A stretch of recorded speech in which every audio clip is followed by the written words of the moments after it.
Halo guys, kita balik lagi di channel Bali Film. Kali ini kita akan menceritakan film yang bertema Life of Pi. Sebelumnya kita peringatkan di konten ini berisikan full spoiler. Dan jangan lupa bantu support channel ini dengan cara subscribe, like, dan nyalakan loncengnya. Film ini menceritakan tentang seorang pria bernama Pi selama lebih dari 7 bulan atau 227 hari terjebak menggunakan skoci, terombang-ambing di tengah-tengah Samudra Pasifik yang biru, seolah-olah tanpa tepi, sangat dalam dan ganas. Mulai penasaran dengan kisahnya, langsung saja kita ke alur cerita filmnya.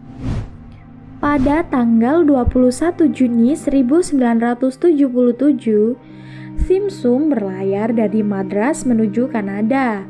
Pada 2 Juli 1977, kapal itu diterpa badai dahsyat dan tenggelam di Samudra Pasifik. Hanya ada satu skoci yang berhasil diturunkan, membawa penumpangnya yang terdiri dari Pi, seekor zebra yang kakinya patah, seekor orang hutan, seekor hiana tutul yang ganas, dan seekor harimau royal Bengal seberat 225 kg. Pi mencoba mengatur hiana yang berperilaku liar. Pi menginginkan semua hewan yang di atas skoci agar tenang dan tidak panik.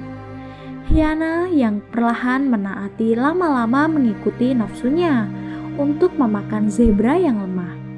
Tidak lama kemudian, giliran orang hutan yang menjadi sasaran hiana. Di sisi lain, Pi sedih sekaligus marah karena perintahnya untuk jangan melakukan hal tersebut diabaikan.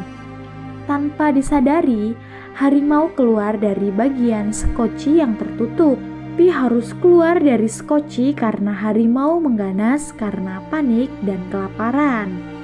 Tapi Pi tidak keluar jauh dari skoci. Dia tetap berada di sekitar skoci memperhatikan keadaan skoci. Sesekali Pi datang melihat kondisi harimau apakah sudah tenang, tetapi Pi selalu mendapatkan wajah ganas harimau yang siap memakan Pi. Pi pun kembali menjauh dari skoci, tetapi tidak lupa sesekali memberikan kebutuhan minum untuk harimau. Harimau tidak bisa menahan rasa laparnya meskipun tidak bisa berenang. Ia nekat menyelami lautan di sekitar skoci untuk menangkap ikan yang dilihatnya. Sayangnya ia tidak berhasil dan malah terjebak di laut tersebut. Di sisi lain, Pi yang melihat skoci kosong berhasil kembali mengambil kendali yang sebelumnya dipegang harimau. Tetapi bukannya meninggalkan harimau tersebut, Pi yang sempat melihat tatapan pasrah si harimau memutuskan untuk membantu harimau kembali ke skoci. Selama Pi mencoba mencari cara menaikkan harimau, harimau tersebut pasrah memegang pinggiran skoci dan pada akhirnya Pi berhasil membuat tangga kayu yang mampu menaikkan harimau tersebut. Pi pun kembali menjauh dari skoci dan memilih menaiki perahu buatannya yang terletak tidak jauh dari skoci harimau. Pada suatu malam, ketika Pi melihat ke arah laut yang sangat jernih, bahkan memantulkan cahaya-cahaya yang sangat indah, dan tiba-tiba muncul dari dasar laut paus raksasa yang membuka mulutnya, memakan ikan-ikan kecil, membuat Pi dan persediaan makanannya terjatuh ke laut.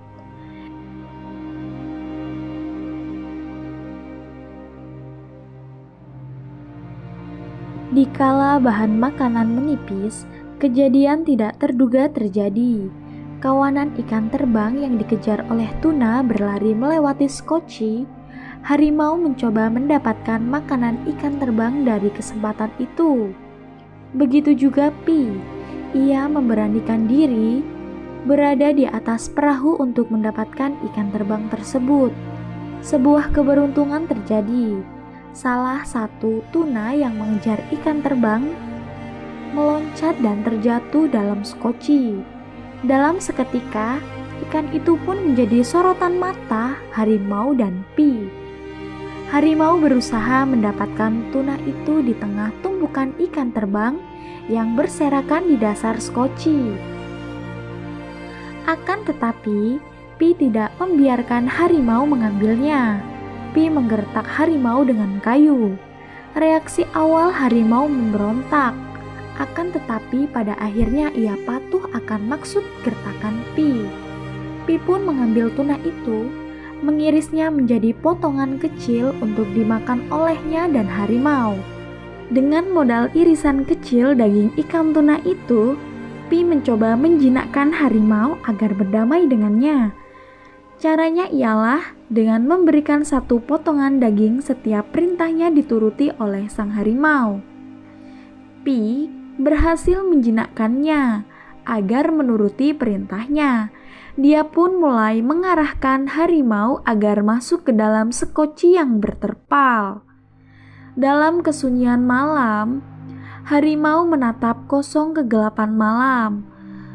Sekali ia memandang bayangan dirinya yang terpantul dari air. Pandangan ini seakan merenungkan apa yang telah ia alami selama ini. Sebelum terjebak dalam skoci kecil, di sisi lain, Pi memperhatikan tingkah harimau, mencoba bercengkerama dengan harimau agar ia tidak merasa kosong dan hampa.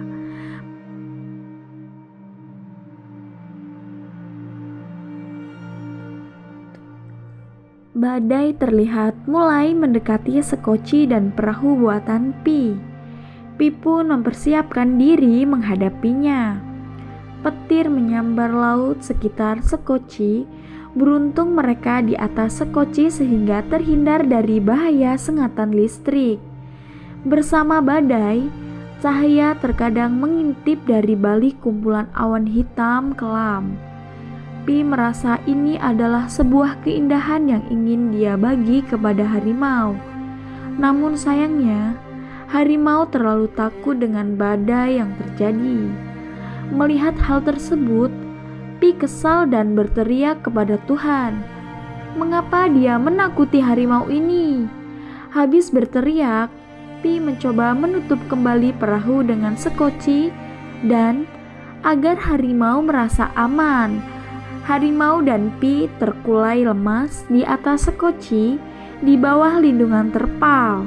Badai pun mulai berlalu. Tetapi keadaan seperti sudah kritis. Baik lagi Pi dan harimau, Pi mencoba memangku harimau yang sudah lemas.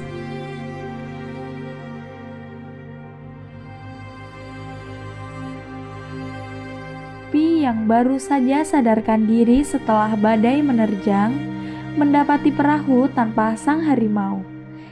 Pi dan harimau terdampar di sebuah pulau yang hanya berpenghunikan hewan sejenis tupai dan bervegetasi lebat. Pi dengan tubuh lemas mencoba mengambil makanan berupa rumput dan batang di tepi pulau itu. Tak lama setelah tenaga terasa sudah pulih, Pi baru mengelilingi pulau.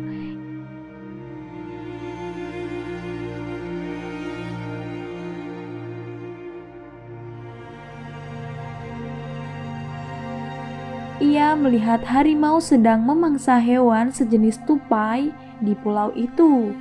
Pi tersenyum melihat pemandangan itu. Tak terasa malam pun tiba.